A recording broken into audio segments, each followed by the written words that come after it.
السلام عليكم ورحمة الله. الحمد لله الرحيم الرحمن الذي خلقنا للعبادة والجان وخصنا بالتكريم بين الحيوان ونشهد أن لا إله إلا الله وحده لا شريك له شهادة موصلة إلى الجنان ونشهد أن محمدا عبده ورسوله المبعوث فينا بالهدى ودين الحق ليظهره على الأديان صلى الله عليه وعلى آله وأصحابه الكرام ما دام الشمس والقمر بجريان والنجم والشجر يسجدان والسماء رفعها ووضع الميزان فقد قال الله تعالى في كلامه المجيد وبرهانه التوحيد أعوذ بالله من الشيطان الرجيم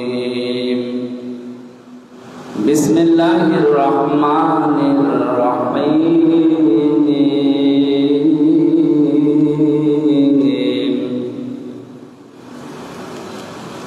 فويل للمصلين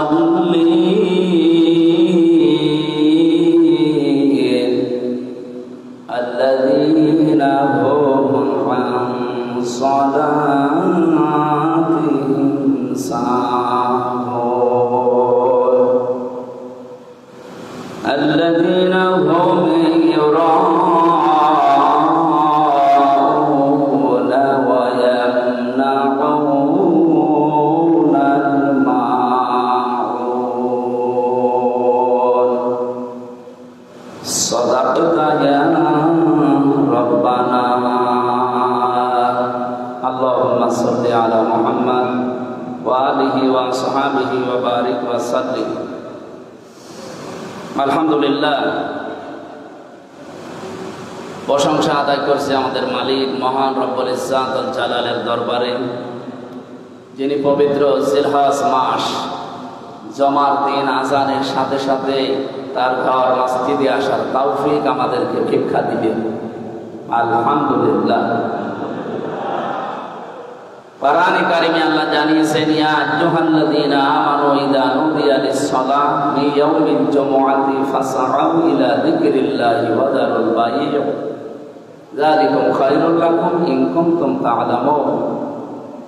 ওহে যারা ঈমানের দাবি করো, জমার দিন, বিশেষ করে জমার দিন যখন আজান দেওয়া হয়, দুনিয়ার সব কাজ কাম বাদ দিয়ে নামাজের জন্য তোমরা দৌড়াও। বেচা কিনা, ব্যবসা বাণিজ্য, ক্ষেত খামারে কাজ কাম যত কিছু আছে সব বন্ধ করে নামাজের জন্য দৌড়াও। যালিকুম খায়রুল লাকুম, এটাই তোমাদের জন্য উত্তম, ভালো হবে, এটাই তোমাদের জন্য কল্যাণ হবে। ইন কুনতুম তা'লামুন, যদি তোমরা জানো। সম্মানিত মুসল্লিরা, আমরা আয়াতটা পড়ার পরে কিছু বিষয় এখান থেকে নিতে চাই। আল্লাহর ঘোষণা ছিল এটা, জমার দিন আজান হওয়ার সঙ্গে সঙ্গে সব কাজ কাম বাদ দিয়ে নামাজে আসতে বললেন আল্লাহ। এখানে জিকির মানে নামাজ। 1.5-2 ঘন্টা সময় লেগে যায় জমার দিন একেবারে শুরু থেকে শেষ পর্যন্ত নামাজের যত অনুষ্ঠান আদি আছে, কার্যক্রম সব শেষ করতে। আল্লাহ বলেন এটা উত্তম হবে কাজ কাম বাদ দিয়ে যদি আসতে পারো। আমরা চিন্তা করলাম যে কাজ কাম বাদ দিয়ে আসার পরেও আমাদের জন্য কল্যাণ হবে, উত্তম হবে, ভালো হবে, আমাদের উপকার হবে। কেন? কারণ যেই সমাজে নামাজ নেই, নামাজের শিক্ষা নেই, ওখানে যদি কেউ 5 লক্ষ টাকা 1 ঘন্টায় উপায় করে, ওই টাকা নিয়ে তার নিজের প্রতিষ্ঠান থেকে যদি বাড়ি পর্যন্ত আসতে চায়, যে সমাজে নামাজ নেই, যে রাষ্ট্রে নামাজ নেই, সেখানে চুরি আছে, ডাকাতি আছে, ছিনতাই আছে, রাহাজানি আছে। প্রতিমধ্যে যদি তাকে ধরে, সে যদি অর্থ দিতে না চায়, তাকে মেরেও ফেলতে পারে। তার টাকা তো সম্পদ তো নেবেই, তাকে মেরেও ফেলতে পারে। কিন্তু যে সমাজে নামাজ আছে, নামাজের শিক্ষা আছে, ওই সমাজে যদি ও ঘন্টায় 5 লাখ না 10 লাখ টাকা উপায় করে বৈধ পন্থায়, এই টাকাগুলো নিয়ে তার প্রতিষ্ঠান থেকে যদি বাড়িতে যেতে চায়, তার মনের ভেতরে শুধু আল্লাহ বাদে আর কারো ভয় থাকার কথা না। আল্লাহ তাআলা এইটা জানিয়েছিলেন যে নামাজের পরিবেশ যদি সৃষ্টি হয়, নামাজ যদি কায়েম হয়, তাহলে ওই সমাজে চুরি, ডাকাতি, রাহাজানি, ছিনতাই এগুলোর কোনো ভয় থাকবে না। তুমি ঘন্টায় 10 লাখ টাকা উপায় করলেও বাড়ি নিয়ে যাবে নির্বিঘ্নে, নিশ্চিন্তায়। এই জন্য নামাজের এত গুরুত্ব দিয়েছেন। অন্যান্য নামাজেরও গুরুত্ব আছে। জমার দিন বিশেষ করে এটা গরিবদের ঈদের দিন বলা হয়। গরিব মানুষ আমরা যারা আছি এদেশে, 6000 কিলোমিটার দূর এখান থেকে মক্কা মদিনা, এত দূর যেয়ে হজ করা প্রতিদিন তো সম্ভব না। জমার দিন যখন মানুষ আসে মসজিদে, এটা গরিবদের জন্য ঈদের দিন বলা হয়েছে। বলেন সুবহানাল্লাহ।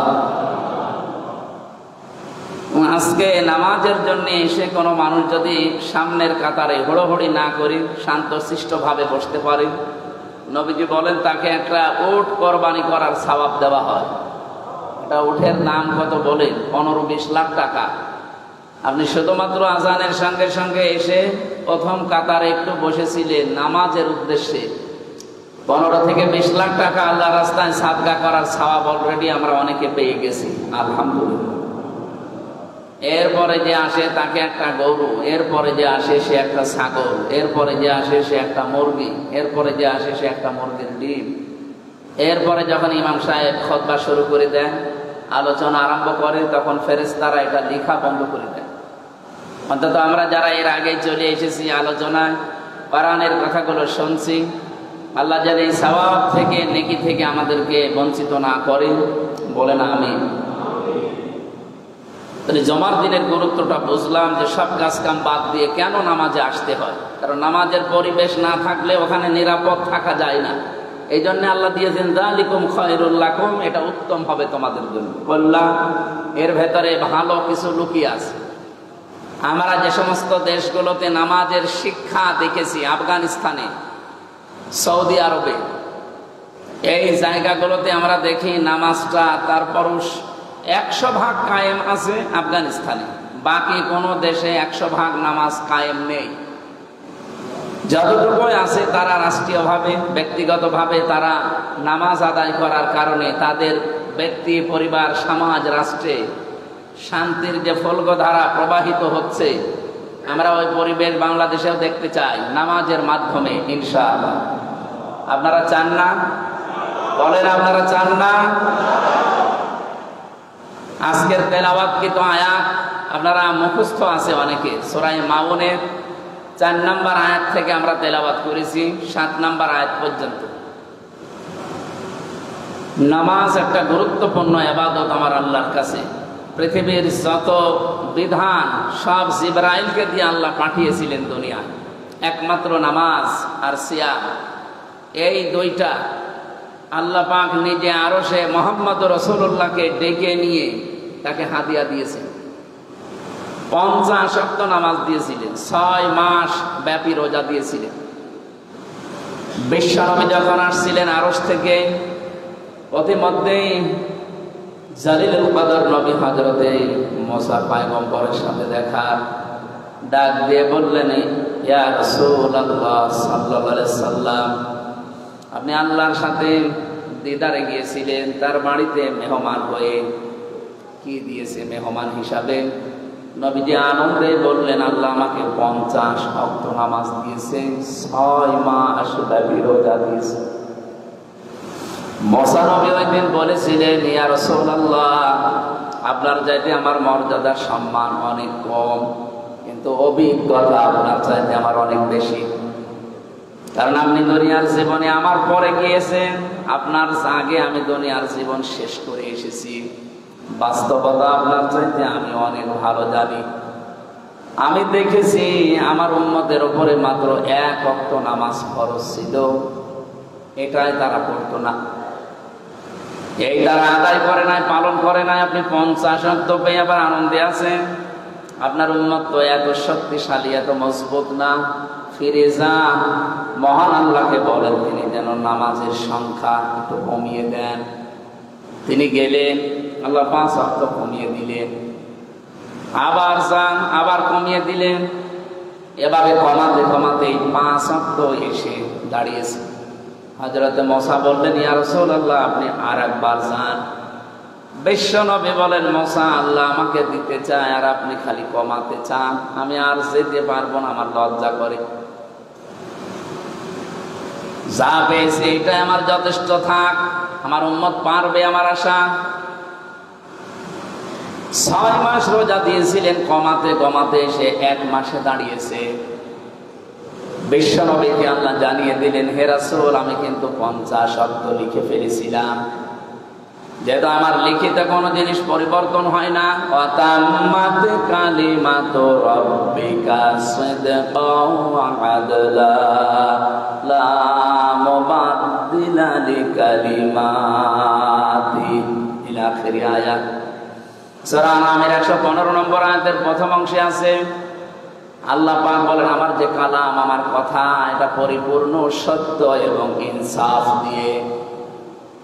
3 নম্বরে আমার কথা কোনোদিন রদ বদল হয় না, পরিবর্তন হয় না। আমি তো আপনাকে লিখেই দিয়েছিলাম 50 ওয়াক্ত নামাজ পড়া লাগবে, 6 মাস রোজা রাখা লাগবে। আপনার কনসিডারের কারণে আমি কমাতে কমাতে পর্যন্ত এসে দাঁড়িয়েছি। আপনার উম্মতদেরকে বলবেন, তারা যদি এতটুকু আদায় করতে পারে, আমি 50 ওয়াক্ত নামাজের সওয়াব দিয়ে দেব। বিশ্বনবী এর জন্য পৃথিবীতে যত কিছুর গুরুত্ব দিয়েছেন, সবচাইতে বেশি গুরুত্ব দিয়েছেন 2টা জিনিসের। যেদিন তিনি ইন্তেকাল করবেন, ওই দিন ছেলের কথা, মেয়ের কথা, স্ত্রীর কথা, নাতির কথা বলেন নাই। তিনি বলেছিলেন, আসসালাত আসসালাত ওয়া মা মালাকাত আইমানুকুম আসসালাত। আমার উম্মতেরা জীবনে যাই করো, নামাজ ছেড়ে দিও না।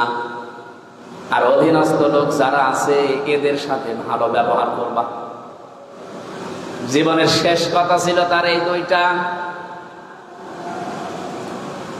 বাংলাদেশের বিভিন্ন প্রান্ত থেকে যারা এই মসজিদে 201 গম্বুজ মসজিদে এসেছেন নামাজ আদায় করার জন্য, কান খাড়া করে শোনেন, জীবনে যত কিছুই হয়ে যাক, নামাজ বাদ দেওয়া যাবে না। নবীজি বলেন, মেয়েদের যখন সন্তান পৃথিবীতে আসে, প্রথমে পানি দেখা যায়, এরপরে রক্ত দেখা যায়, এরপরে সন্তানের মাথা বের হয়। কোন মহিলার যদি লজ্জাস্থানে অলরেডি পানি চলে এসেছে, এমন সময় যদি নামাজ আরম্ভ হয়ে যায়, যে নামাজে রক্ত চলে এসেছে, তোলার ভেতরে মেয়েটাকে বিছিয়ে দিয়ে বলো যে নামাজ পড়তে। আমার মুসলমান ভাইরা, কত গুরুত্বপূর্ণ আপনি চিন্তা করেন। যেখানে জীবন মরণ নিয়ে টানাটানি, সন্তানের মাথা অলরেডি বের হয়ে গেছে, এত বড় কঠিন পরিস্থিতিতে যে আল্লাহ আমাদেরকে নামাজ পড়তে আদেশ দিতে পারেন, আমরা যারা সুস্থ সবল ভালো মানুষ নামাজ পড়ি না। আল্লাহ বলেন, যারা সুস্থ থাকার পরেও নামাজ পড়ে না, আমি আল্লাহ নিজে তাদের দায়িত্ব ছেড়ে দেই। বলেন নাউজুবিল্লাহ। জীবনের শেষ দিন তিনি এই কথা বলার পরে যখন অসুস্থ হয়ে একেবারে বিছানাগত, নবীজি ডাক দিয়ে বললেন, আয়েশা, আমার সামনের যে মসজিদের দরজা আছে একটু খুলে দাও, আমার মাথাটা একটু 3-4 জন মিলে পোষা করে ধরো। দরজা খুলে দেওয়া হয়েছে, নবীজির মাথাকে পোষা করে ধরা হয়েছে। নামাজের দৃশ্য দেখলেন, কাতার সোজা করে মানুষ নামাজে দাঁড়িয়ে আছে। বিশ্ব নবী বললেন, আমাকে আবার কাত করে শুয়ে দাও। তিনি শুয়ে পড়লেন। হযরতে আয়েশা বলেন, হে রাসূল, আপনি নামাজের দৃশ্য দেখে কাঁদতেছেন, চোখের কোণায় আপনি পানি দেখতে পাচ্ছি, কাঁদেন কেন? এটা তো কাদার দৃশ্য না। নবীজি বলেন, আয়েশা, এটা আমার দুঃখের পানি না, এটা আমার তৃপ্তির পানি। এই নামাজ কায়েমের জন্য উহুদের ময়দানে আমার দাঁত ভেঙে গেছে, আমার মাথার ভেতরে কড়া পর্যন্ত প্রবেশ করেছে। কত জায়গায় সাহাবায়ে কেরাম জীবন দিয়েছে, আমার শরীর থেকে রক্ত পর্যন্ত ঝরেছে তায়েফের ময়দানে। আজকে যে দৃশ্যটা দেখলাম নামাজে, আমার মন বলতেছে কিয়ামত পর্যন্ত আমার উম্মত দুনিয়ায় যারা আসবে এভাবে কাতারবদ্ধ হয়ে তারা জামাতে নামাজ আদায় করবে। এই উদ্দেশ্য নিয়ে এখানকার যিনি দায়িত্বে আছেন জনাব রফিকুল ইসলাম, বীর মুক্তিযোদ্ধা, এবং তার ভাই মাওলানা হুমায়ুন কবির সহ তার পরিবারস্থ লোকরা এই মসজিদটা এলাকার মানুষকে সাথে নিয়ে বানিয়েছে জামাত কায়েম করার জন্য। নামাজের জামাত। কিসের নামাজ? কিসের জামাত বলেন তো? নামাজের জামাত। আল্লাহ পাক জানিয়েছেন কোরআনে, ওয়াকিমুস সালাতা ওয়া আতুস যাকাতা ওয়ারকাউ মা'আর রাকিঈন। সূরা বাকারার ভেতরে এসেছে তোমরা নামাজ কায়েম করো, সম্পদ থাকলে যাকাত আদায় করো, আর রুকুকারীদের সাথে রুকু করো। তার মানে জামাতবদ্ধ হয়ে নামাজ পড়ো। এখানে জামাতবদ্ধ হয়ে নামাজ আদায় করা এটা কিন্তু ফরজ। কোন কোন ইমাম বলেছে এটা ওয়াজিব। ইমাম আবু হানিফা রাহমাতুল্লাহ আলাইহির মত, নামাজ আদায় করা জামাতে এটা যে কত বড় গুরুত্বপূর্ণ কাজ। একজন অন্ধ পর্যন্ত এসে রাসূলুল্লাহকে বলেছিল, হে রাসূল, মসজিদ থেকে আমার বাড়ি একটু দূরে, আমি তো সবসময় সাথী সঙ্গে পাই না, মানুষজন পাই না, আমি তো একা একা চলতেও পারি না। নামাজের জামাতের যে গুরুত্বের কথা আপনি বলছেন, আমি তো এগুলো পাবো না, আমাকে একটু ছাড় দেওয়া যায় না, রুখসত দেওয়া যায় না? নবীজি বললেন, ঠিক আছে, তোমাকে ছাড় দিলাম, রুখসত দিয়ে দিলাম, যাও। লোকজন না পেলে তোমার মসজিদে আসার দরকার নেই, বাড়িতেই নামাজ পড়ে নিও। হাদিস বর্ণনাকারী সাহাবী হযরত আবু হুরায়রা বলেন, লোকটা যখন হেঁটে চলে যাচ্ছিল অন্ধটা, নবীজি আবার তাকে ডাকলেন, জিজ্ঞাসা করলেন, তোমার কান ভালো আছে? বলে হ্যাঁ। তুমি কি আজান শুনতে পাও? বলে হ্যাঁ। আমার নাই চোখ খারাপ, কিন্তু কান তো আমার ভালো আছে, আমি মসজিদের আজান শুনতে পাই। নবীজি বললেন, মুয়াজ্জিনের আজানের জবাব দিবা, আর নিজের বাড়ি থেকে মসজিদ পর্যন্ত একটা রশি টাঙিয়ে রাখবা। নামাজের সময় হলে রশি ধরে ধরে এসে জামাতে হাজির হবা। একজন অন্ধকে পর্যন্ত নবীজি ছাড় দেননি, আর আমরা তো ভালো মানুষ, হাতে পায়ে ধরে আপনাদেরকে আমি বলি, কে কোন আদর্শ মানেন, দল করেন, ওটা এখন পরে। আল্লাহর বান্দা থাকতে চাইলে আপনাকে নামাজ মাস্ট বি পড়া লাগবে। নবীজি বলেন, কাফের বান্দা আর মুসলমান ইমানদার বান্দার ভেতরে পার্থক্য এই নামাজ। যে নামাজ পড়ে সে মুসলমান, আর যে নামাজ পড়ে না সে কাফের হয়ে গেল। বলেন নাউজুবিল্লাহ। কোরআনে কারীম জানিয়েছে, সূরা তাহা 132 নম্বর আয়াতে আছে, ওয়া'মুর আহলাকা বিস-সালাতি ওয়াসতাবির আলাইহা লা নাসআলুকা রিজকা নাহনু নারযুকুকা ওয়া আকিবাতু লিত-তাকওয়া। হে নবী, আপনি নিজে নামাজ আদায় করেন, পরিবারস্থ লোকদেরকে আপনি আদেশ দিন তারাও যেন নামাজ পড়ে। আমি আপনার কাছে রিজিক চাই না, রিজিক আমি আপনাকে নিজেই দান করে থাকি। আর শুভ পরিণাম যারা মুত্তাকি, তাকওয়া অবলম্বন করে জীবন চালাবে, তাদের জন্য অপেক্ষা করছে। নবীজির প্রতি যত নির্দেশ ছিল এই পৃথিবীতে, আমি কোরআন পড়ে হাদিস পড়ে সবচাইতে বেশি গুরুত্বপূর্ণ নির্দেশ হিসাবে আমার নজরে এসেছে এই সালাত, এই নামাজ।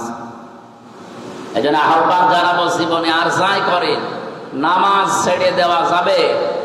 অনেকে বলে আমি শেষ বয়সে নামাজ আরম্ভ করব। নামাজ ভালো কাজগুলো যখন শুরু করব, আগে অন্যায় কাজ ছেড়ে দেই, এরপরে নামাজ শুরু হবে না। খারাপ কাজ কোনদিন ছেড়ে দিয়ে নামাজ আরম্ভ করবেন, এটা শয়তান জীবনও আপনাকে সুযোগ করে দেবে না। আপনাকে অন্যায় কাজ করার পাশাপাশি নামাজ যদি আরম্ভ করেন, নামাজই আপনাকে অন্যায় কাজ থেকে বাঁচাবে। সাহাবী এসে বলে, হে রাসূল, একজন নামাজও পড়ে চুরিও করে, নামাজ পড়ে মিথ্যা কথা বলে। নবীজি বললেন, তাকে চুরি করতে দাও, নামাজ পড়তে দাও, অতি শীঘ্রই তার নামাজ তাকে অন্যায় কাজ থেকে বাঁচিয়ে রাখবে। বলেন সুবহানাল্লাহ। নবীজির এই কথার পরিপ্রেক্ষিতে আল্লাহ কোরআনে কারিমে আয়াত নাযিল করে ঘোষণা দিলেন, ইন্নাস সালাতা তানহা আনিল ফাহশাই ওয়াল মুনকার ওয়ালা যিকরুল্লাহি আকবার আল্লাহু ইয়ালামু মা তাসনাউন। অবশ্যই নামাজ। আল্লাহ শুধু as-সালাত দিতে পারতেন, ইন্না লাগিয়েছেন। বাংলার মুসলমানেরা, আল্লাহ যদি গ্যারান্টি দেয় কোনো বিষয়ে, এর গুরুত্ব যে কত বেশি আমাদের মাথায় ধরবে না। আল্লাহ বলেন অবশ্যই নামাজ মানুষদেরকে অন্যায়, অশ্লীল, অবৈধ কাজ থেকে বিরত রাখে। আর যত জিকির দুনিয়ায় আছে, সব চাইতে বড় জিকির হচ্ছে নামাজ। তোমরা যা করো সব বিষয়ের খবর রাখেন কে? আরো জোরে বলেন কে? হযরতে মুসা নবীকে আল্লাহ যেদিন নবুয়ত দান করেন, কোন কথা তাকে আল্লাহ বলেননি, সর্বপ্রথমে নির্দেশ দিয়েছিলেন এইটা, ইন্নানি আনাল্লাহু লা ইলাহা ইল্লা আনা ফা'বুদনি ওয়া আকিমিস সালাতা লিযিকরি। অবশ্যই আমি আল্লাহ, আমি বাদে আর কেউ নেই, সুতরাং ইবাদত যদি করাই লাগে আমার ইবাদত করবা। ওয়ালা যিকরুন ওয়া আকিমিস সালাতা লিযিকরি, আর আমার স্মরণের জন্য, আমাকে মনে রাখার জন্য নামাজ কায়েম করবা। বাংলার মুসলমানেরা, নামাজ এই জন্য গুরুত্বপূর্ণ একটা বিধান আল্লাহর পক্ষ থেকে এসেছে, সেটা আদায় করার জন্য আমরা আজকে মূলত এখানে এসেছি। আমি এসেছি কুষ্টিয়া থেকে, কেউ এসেছে দিনাজপুর থেকে, চট্টগ্রাম থেকে, কত জায়গা থেকে আজকে টাঙ্গাইল, ভুয়াপুর, কি গোপালপুর, এই এলাকাতে 201 গম্বুজ মসজিদে যারা আসলেন, আর একবার খুশি হয়ে বলেন আলহামদুলিল্লাহ। জাহান্নামে যাওয়ার যত কারণ আছে, আমি কোরআন শরীফের ভেতরে যত কারণ পেয়েছি জাহান্নামে মানুষ যাবে, তার ভেতরে অন্যতম কারণ হচ্ছে নামাজ ছেড়ে দেওয়া। কেউ যদি নামাজ ছেড়ে দেয়, সে যে জাহান্নামে যাবে, এটা আল্লাহর ফতোয়া, সূরা মুদ্দাসসিরে আছে। রব্বুল আলামিন বলেন, মা সালাকাকুম ফি সাকার ক্বালু লাম নাকু মিনাল মুসাল্লিন ওয়া লাম নাকু নুতঈমুল মিসকিন ইলা আখির আয়াত। আল্লাহর মুসলমানের একটু খেয়াল করেন, এখানে এতদিন আয়াত শুনেছেন আপনি, কিন্তু আজকে নতুন ভাবে শুনবেন।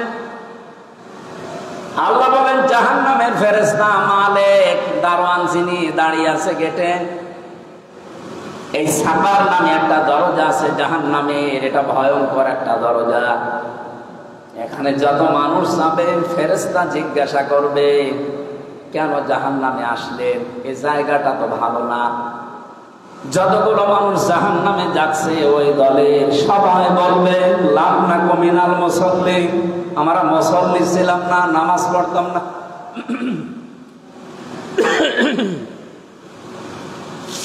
মুসলমান ভাইরা বলেন তো, এখানে ক্বালু, যারা গ্রামার বোঝে আরবি আলেমরা, এখানে আল্লাহ কোন মানুষকে নির্দিষ্ট করে বলেন নাই যে মুসলমান নামাজ পড়ে না, যে হিন্দু নামাজ পড়ে না, যে খ্রিস্টান নামাজ পড়ে না, এ কথা নেই। যেহেতু আল্লাহ ক্বালু লাম নাকু মিনাল মুসাল্লিন দিয়েছেন, যারা নামাজ পড়ে না তারা সবাই এক বাক্যে এই কথা বলবে যে জাহান্নামে সাকারে এসেছি, আমরা নামাজ পড়তাম না। তাই আমার প্রশ্ন হচ্ছে, ইহুদিরা নামাজ পড়ে? জবাব দেন না। খ্রিস্টানরা নামাজ পড়ে, হিন্দুরা নামাজ পড়ে, বৌদ্ধরা নামাজ পড়ে, তার মানে ওরা আগেই মাইনাস। এ কথাটা আল্লাহ জানাতে চেয়েছেন মুসলমানদের ভেতরে যারা দাবি করে কিন্তু নামাজ পড়ে না, এরা যে জাহান্নামে সাকারে যাবে। আর কারো ফতোয়া লাগবে? এই জন্য আশা করছি জীবনে যত কিছু হয়ে যাক, নামাজ বাদ দেওয়া যাবে না।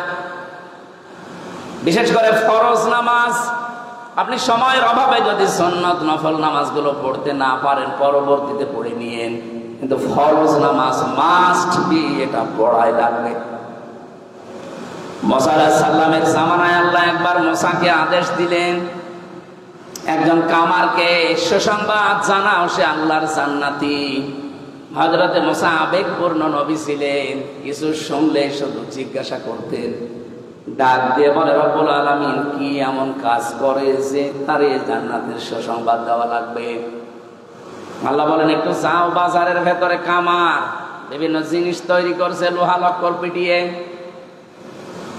উনি বাজারে গেলেন, দেখলেন এক কোনায় কর্নারে এই লোকটা লোহা লক্কর পিটিয়ে সোজা করছে আর দা খুন্তা কোড়াল এগুলো বানাচ্ছে। অনেকক্ষণ লক্ষ্য করে দেখলেন, দেখি লোকটা করে কি। তাকিয়ে দেখলেন ওই জামানায় যেহেতু এক ওয়াক্ত নামাজ ছিল, নামাজের সময় হয়েছে, আমাদের যেমন আযান দেওয়া হয়, ওই জামানায় হয়তো ওইরকম একটা সিস্টেম ছিল। যেই নামাজের সময় হয়ে গেছে, ওর মকর ছিল মাথার উপরে, লোহা পিটাচ্ছিল, আবার তুলছিল, আবার পিটাচ্ছিল। নামাজের সময় হওয়ার সঙ্গে সঙ্গে লোহাটা ছিল মাথার উপরে, মগর দিয়ে পিটাবে না, পেছন দিকে ফেলে দিয়ে তাড়াতাড়ি করে নামাজে দাঁড়িয়ে গেছে। হযরতে মুসা দৃশ্য দেখার পরে বলে, রব্বুল আলামিন আমি বুঝতে পেরেছি তোমার বিধান পালন করার জন্য যে লোকটা এত বেশি পাগল, তাকে তুমি জান্নাত না দিয়ে পারো না। আপনার আমারও জীবনের এটা আল্লাহ দেখবেন। কত মানুষ দোহাই দেয় যে আমার কাজকর্ম এত বেশি, আমি নামাজ আদায় করতে পারি না রাষ্ট্রের দায়িত্ব পালনের জন্য। আপনি বিশ্বাস করতে পারেন, আপনি জাহান্নামে যদি যান, একা একা থাকবেন না, আপনার সাথে জাহান্নামে থাকবে ফেরাউন। কে বলেন বলেন? রাষ্ট্রের দায়িত্বে ছিল, আল্লাহর বিধান মানে নাই। আপনিও রাষ্ট্রের দায়িত্বের দোহাই দিয়ে আল্লাহর বিধান মানতে চান না, সময় পান না। এই জন্য রাষ্ট্রের দায়িত্বে থেকে যারা নামাজ পড়তে পারেন না, নামাজের শিক্ষা নিতে পারেন না, আপনি বিশ্বাস করতে পারেন আপনি জাহান্নামে যাবেন, আর আপনার সঙ্গী হবে ফেরাউন আর নমরুদ, সাদ্দাত। বলেন নাউজুবিল্লাহ। যারা দেশের দায়িত্বে আছেন, মন্ত্রিত্ব চালান, যারা এমপি হবে সামনে, এই মানুষগুলো যদি বলে আমার এত বড় বড় দায়িত্ব দিয়েছে দেশের, আমি পড়তে পারি না, নামাজ সময় পাই না, কিয়ামতের দিন তাদের হাসর হবে হামানের সাথে। কারণ হামান মন্ত্রী ছিল। আমার তো মনে হয় বাংলার বহু মন্ত্রী কিয়ামতের দিন জাহান্নামে হামানের সাথে থাকবে। আগামীতে এরকম মন্ত্রী আমরা দেখতে চাই? বলেন। আমরা তো এমপি মন্ত্রী এমন চাই যারা কোরআন বুকে নিয়ে সংসদে যে নামাজের বিল আগে আনবে। এরকম এমপি, এরকম মন্ত্রী চান না? আল্লাযীনা ইম্মাক্কান্নাহুম ফিল আরদি আকামুস সালাত। আমি যদি মুসলমানদেরকে রাষ্ট্রীয় ক্ষমতা দেই, তারা সর্বপ্রথম সংসদ অধিবেশন বসার প্রথমে কাজ করবে নামাজের বিল আনবে। আর 54 বছর আমরা দেখতে পেলাম এদেশে বারবার মুসলমানেরা যায়, কিন্তু আজ পর্যন্ত এই বিলটা কোনো মুসলমান আনে নাই। কি কথা বলে না? আগামীতে একটা পরিবেশ এই দেশে তৈরি হয়ে গেছে। একজন হিন্দু মহাজোটের মহাসচিব গোবিন্দচন্দ্র পরামানিক কয়েকদিন হলো উনি জানিয়েছে, দেশ 54 বছর তো দেখলাম, যারা আশা দিয়েছে আমাদের কাঙ্ক্ষিত মানের শান্তি দিতে পারে নাই। আমরা চাচ্ছি এবার যেন ইসলাম এই দেশে রাষ্ট্রীয় ক্ষমতায় যায়, তাহলে আমরা কাঙ্ক্ষিত মানের শান্তি পাবো। একজন হিন্দু মানুষ যদি এ কথা বলতে পারে, আপনাকে কি পাগলা কুত্তায় কামড় দিয়েছে? আপনার এই কথা বলা উচিত ছিল না? যে সব দেখা শেষ এবং কোরআনের বাংলাদেশ এবার দেখতে চাই। এখানে যিনি নমিনি আছেন মাওলানা হুমায়ুন কবির, বাংলাদেশে এরকম যদি 300 এমপির ভেতরে 151 জন হুমায়ুন কবিরের মতো মানুষ কোরআন বুকে নিয়ে সংসদে ঢুকতে পারে, এবার প্রথম অধিবেশনেই তারা নামাজের বিল আনবে। এটাকে যদি কেউ রাজনীতি মনে করেন, তা আপনি আরো 100 বছর পেছিয়ে যাবেন। কারণ নামাজের পরিবেশ তৈরি না হলে, দেখলেন নাকি বললাম যে 5 লাখ টাকা নিয়ে বাড়ি পর্যন্ত যেতে পারবেন না, রাস্তায় ডাকাতি হবে, ছিনতাই হবে, রাহাজানি হবে, জীবনও যাবে, সম্পদও যাবে। তো নামাজের পরিবেশ যেখানে আছে, আপনি আফগানিস্তানে যান, কোনো ভয় নেই আল্লাহর ভয় বাদে। আপনার টাকা 20 লাখ না 20 কোটি টাকা যদি আপনি নিয়ে যান বাড়িতে, শুধু আল্লাহর ভয় ভেতরে থাকবে, চুরি ডাকাতি ছিনতাই রাহাজানির কোনো ভয় নেই। আমরা ওইরকম একটা দেশ গঠন করতে চাই যেখানে আল্লাহর ভয় ছাড়া কোনো ভয় থাকবে না। একটা যুবতী মা, যুবতী মেয়ে বাংলাদেশের টেকনাফ থেকে তেতুলিয়া পর্যন্ত সে নিজের ইচ্ছায় চলবে, তার যত সম্পদ শরীরের ভেতরে থাক, তার ভয় থাকবে শুধু ভেতরে আল্লাহ। কার? অন্য কোনো ভয় তার ভেতরে আর জায়গা পাবে না, কারণ সেরকম পরিবেশ তৈরি করা হবে ইনশাআল্লাহ। আমার ভাইরা, এখানে রাষ্ট্রের দায়িত্ব থাকার দোহাই দিয়ে যারা এতদিন নামাজ পড়েননি, আগামীতে কেউ যদি রাষ্ট্রের দায়িত্বে পান, বিশেষ করে এমপি, মন্ত্রী, উপজেলা চেয়ারম্যান, ভাইস চেয়ারম্যান, মেয়র, এরা যারা দায়িত্ব পাবেন, কোন দোহাই চলবে না, নামাজ আপনাকে পড়াতে হবে, পড়তে হবে। আমরা বাংলাদেশে 300 এমপি যদি এরকম পেতাম যে যারা নামাজ পড়াতে পারেন, আমার মনে হয় এই দেশে অনেক দুর্নীতি কম হয়ে যাবে। এক একজন এমপির আন্ডারে যত বাজেট হয়, আমি এই দেশ সম্পর্কে যতটুকু জানি, সেদিন এক রাজনীতিবিদ আমাকে বলছিল যে আমি সারা জীবন রাজনীতি করছি, আমি দেখেছি এই দেশে যত বাজেট হয় রাস্তার কালভার্টের জন্য, এই টাকাগুলো 100 টাকা বাজেট হলে 3 টাকা খরচ হয়, আর 97 টাকা উপর থেকে নিচ পর্যন্ত আসতে আসতে আল্লাহর বান্দারা খেয়ে ফেলে। বলেন তো, এই যে রাস্তাটা, এটা 100 টাকা দিয়ে বানালে 100 বছর যাওয়ার কথা, যদি 3 টাকা দিয়ে বানায় 3 বছর, আর 3 বছর পরে দেখবেন রাস্তা হয়ে গেছে ডেলিভারি রোড। কথা বলে না কেন? আমার মনে হয় এই গোপালপুর থেকে যদি হাসপাতাল পর্যন্ত কোনো মেয়ে লোকের পেটে সন্তান থাকে 8 মাস, 9 মাস, 10 মাস পরে যদি নিয়ে যান, এমন এমন রাস্তা আছে, ও হাসপাতালে যাওয়ার আগেই সন্তান রাস্তায় হয়ে যাবে।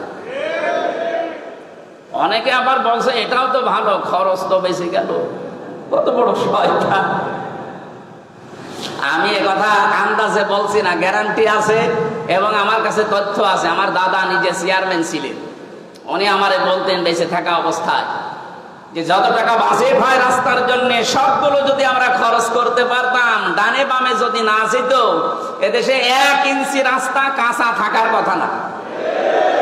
আমি বাইরের দেশে, বিশেষ করে Singapore, Malaysia, Thailand, Bahrain, Indonesia, এই সমস্ত দেশগুলোতে যখন গিয়েছি, তাদের রাস্তার যে অবস্থান, তাদের 100 টাকা রাস্তায় বাজেট হলে 97 টাকা খরচ হয়, 3 টাকা এদিক ওদিকে যায়। আর আমাদের 3 টাকা খরচ হয়, 97 টাকা মেরে খায়। আমরা দাঁড়াবো কি করি?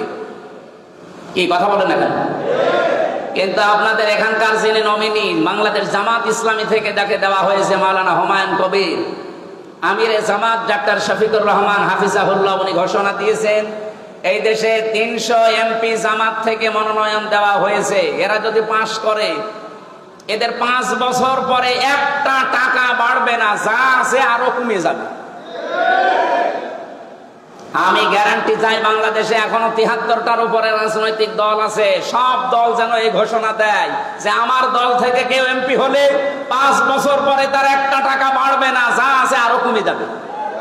আমার মনে হয় অন্য দল থেকে অনেকে এমপি দাঁড়াবে না, বলবে ও দরকার কি আমার। কারণ অন্য দল তো আমরা 54 বছরে দেখলাম, ওরা 20 কোটি টাকা যদি নির্বাচনে খরচ করে, 5 বছরে 100 কোটি টাকার মালিক হয়। আর মাওলানা হুমায়ুন কবির 20 কোটি না, 20 টাকাও খরচ করবে না, এজন্য তার 20 টাকা বাড়বেও না।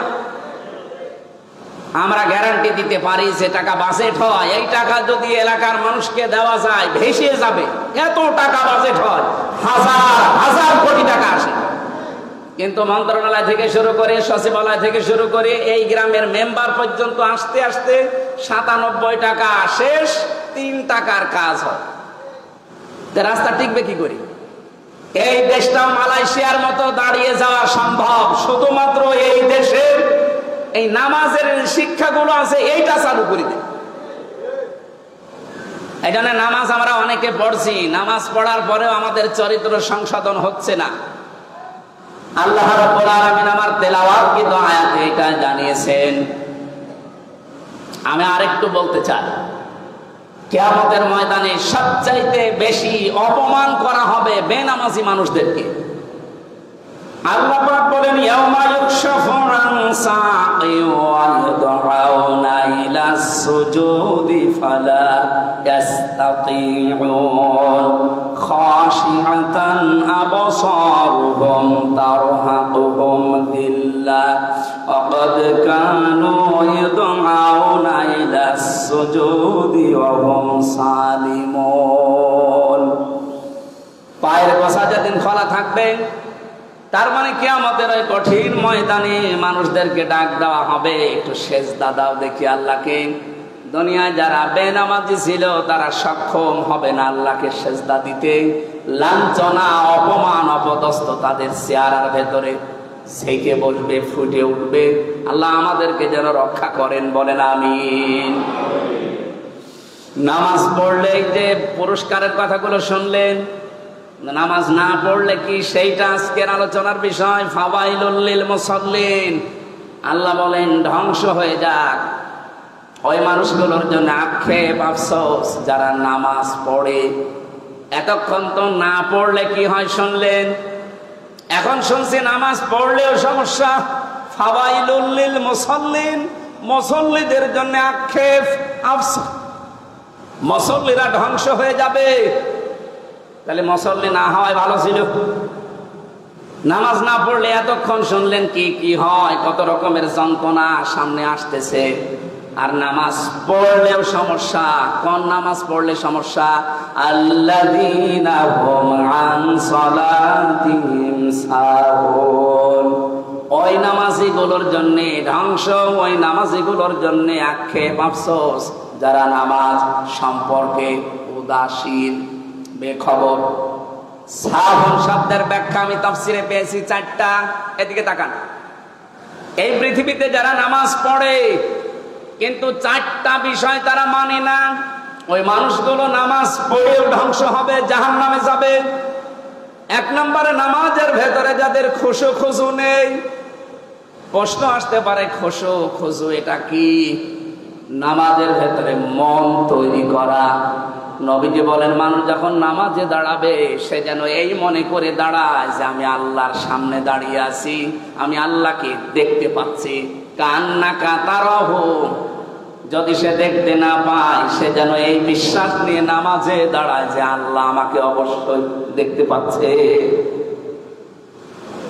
আমার তো মনে হয় পৃথিবীর কোন ইবাদত আর লাগার কথা না, শুধু নামাজই যথেষ্ট হেদায়েত পাওয়ার জন্য। আপনি যদি এই মন নিয়ে দাঁড়াতে পারেন যে আমি আল্লাহকে দেখতে পাচ্ছি, যেমন হযরতে তালহা রাদিয়াল্লাহু তাআলা আনহু পেয়েছিলেন। তিনি নামাজে দাঁড়িয়ে আছেন, তার বাচ্চাটা, ছোট্ট বাচ্চা খেলা করছিল। পাহাড়ি এলাকা থেকে একটা সাপ এসে জড়িয়ে ফেলেছে। নামাজ শেষ পর্যন্ত নামাজে আছে, স্বামী নামাজে আছে, স্ত্রী চিন্তা করলেন রাখা যাচ্ছে না, কি করা যায়। আশপাশের লোকজন নিয়ে এসে সাপটাকে মেরে বাচ্চাটাকে বিপদ মুক্ত করে বসে আছে। নামাজ শেষ করে তিনি জিজ্ঞাসা করলেন, স্ত্রী এতগুলো মানুষ বাড়ির ভেতরে কি করেন? হযরতে তালহার স্ত্রী বলে, স্বামী আমার, আপনি যখন নামাজে দাঁড়িয়েছিলেন একটা সাপ এসে জড়িয়েছিল বাচ্চাটাকে, আপনি নামাজে আছেন এই জন্য আপনাকে ডাকি নাই। আমরা সাপটাকে বিপদ মেরে ফেলেছি, বাচ্চাটাকে বিপদ মুক্ত করেছি। এতগুলো কাজ সব যে আপনার চোখের সামনেই তো ঘটতেছে, আপনি কিছুই কি টের পাননি? হযরতে তালহা বলেন, স্ত্রী আমি যখন নামাজে ছিলাম আমার আল্লাহর সাথে আমার কথা হচ্ছিল। নামাজের ভেতরে যখন মন এদিকে ওদিকে চলে যায়, ওই নামাজ আর নামাজ থাকে না। আমি যখন তেলাওয়াতে বলছিলাম আলহামদুলিল্লাহি রাব্বিল আলামিন, আমি যেন শুনতে পাচ্ছি আমার মাবুদ আমাকে জবাব দিচ্ছে, সাদ্দাকতা ইয়া আবদি, আমার বান্দা সত্য কথা বলেছে। জোরে বলেন সুবহানাল্লাহ। তারা নামাজের ভেতরে আল্লাহর শব্দ শুনতে পেয়েছে। আর আমরা নামাজের ভেতরে কয়টা ফ্যান আছে গুনে নেয় কি? খোসো খোসো নামাজে লাগবে। নামাজের ভেতরে যে 19টা কারণ আছে নামাজ নষ্ট হয়ে যাওয়ার, ভেঙে যাওয়ার, তার ভেতরে অন্যতম কারণ এই নামাজে মন এদিক ওদিকে চলে যাওয়া। মানুষ আমরা যা আমাদের ইমানের যা অবস্থা এদিক ওদিকে যাবে, কিন্তু ফিরিয়ে নিয়ে আসা লাগবে আমাদের। আল্লাহ আমাদেরকে ওই রকম ফিরানোর তৌফিক দেন, আমিন। 2 নম্বরে নামাজে খুশু খুশু হলেই শুধু হবে না, নামাজের ভেতরে ইমাম নির্বাচন করা লাগবে ইমামের মতো। এখান থেকে নামাজ শিক্ষা দেয় আমাদের ব্যক্তি, পরিবার, সমাজ আর রাষ্ট্র চালাতে।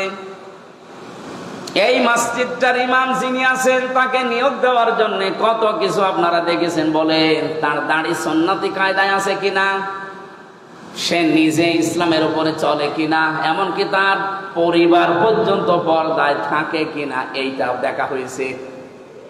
হয়নি? বলেন বলেন। অথচ বাস্তবতা আমরা এইটা যদি আর সমাজে আর রাষ্ট্রে নিয়ে যেতে পারতাম, যে একটা মসজিদের ইমাম মাত্র 1 ঘন্টা নামাজ পড়ায় 24 ঘন্টার ভেতরে, 24 ঘন্টায় মাত্র 1 ঘন্টা তার দায়িত্ব নামাজ আদায় করানো। এর জন্য যদি এত কিছু দেখা লাগে, তারপরেও তো বাংলাদেশে কোনো মসজিদের ইমাম খতিবের কাছে কোনো বাজেট আসে না। আসে? বলেন বলেন।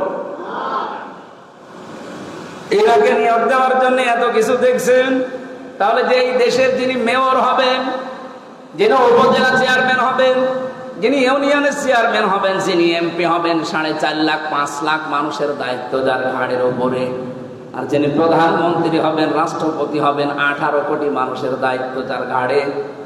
যে সচিবের কাছে, ডিসির কাছে, এসপির কাছে, টিওর কাছে, ওসির কাছে, বিশেষ করে রাষ্ট্রের দায়িত্বে যারা আছে, জনগণের প্রতিনিধি, কত টাকা তার কাছে বাজেট আসবে আপনি বলেন? এই লোকটার চরিত্র আপনাদের ইমাম মুফতি আব্দুল্লাহ সাহেবের চাইতে 100 গুণ ভালো হওয়া লাগবে। এইটা এসেছিল নামাজ শিক্ষা দেওয়ার জন্য। এই শিক্ষাটা আজ আমরা নিতে পারি না। এই শিক্ষার কথা বলতে গেলে তখন রাজনীতি বলে।